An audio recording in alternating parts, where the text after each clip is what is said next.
ఇందిరమ్మ ఇండ్లు పక్కా కాంగ్రెస్ కార్యకర్తలకే ఇస్తారట. అగో ఊళ్ళే భూమి జాగా లేక ఇండ్లు లేక తిప్పలు పడుతున్న అసలైన పేద ప్రజలు చాలా మంది ఉంటారు. ఇందిరమ్మ ఇండ్లలో ఉండేందుకు కూడా అరువులు వాళ్ళే అవుతారు. అసోడిది షేపార్టీ కార్యకర్తలకే ఇస్తామని చెప్పిన ఆ షేపార్టీ లీడర్ ఎవ్వరు అంటారా? మీరే చూడండి. ఈ నియోజకవర్గానికి 3,500 ఇళ్ళు వస్తాయి.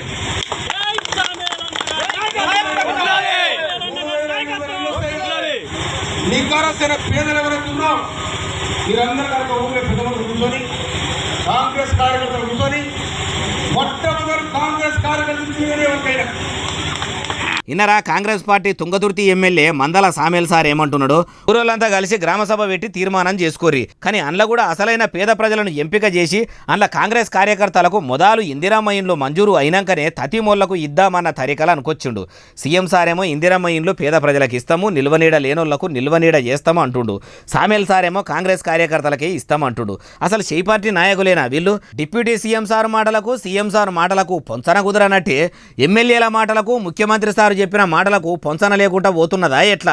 ఎవలకు వాళ్ళు నిర్ణయాలు తీసుకునే కాడికి వచ్చింది అయ్యవారము. ఇందిరమ్మ ఇండ్లు పేద ప్రజలకా కాదా అంటే ఏమో మరి. లీడర్లు ఎప్పుడు ఏం మాట్లాడతారో తెలియదు, ఎప్పుడు ఏం చేస్తారో తెలియదు. కారు పార్టీ ఏలుబడిల కదా కావలసిన వాళ్లకు కొందరు గులాబీ లీడర్లు డబుల్ బెడ్రూమ్లు అప్పజెప్పినట్టు మీరు కూడా ఇందిరమ్మ ఇండ్లు ఇస్తే మట్టుకు పబ్లిక్ మీ కాంగ్రెస్ పార్టీని కూడా కనబడకుండా చేస్తారు కావచ్చు. అంటే కాంగ్రెస్ పార్టీ సభ్యత్వం తీసుకోవాలని ఇందిరమ్మ ఇండ్ల ఆశ చూపెట్టి సామేల్ సార్ ఇంటి ఇస్తున్నాడా ఎట్లా అంటున్నారు ఈ ముచ్చటిన్నోళ్ళు.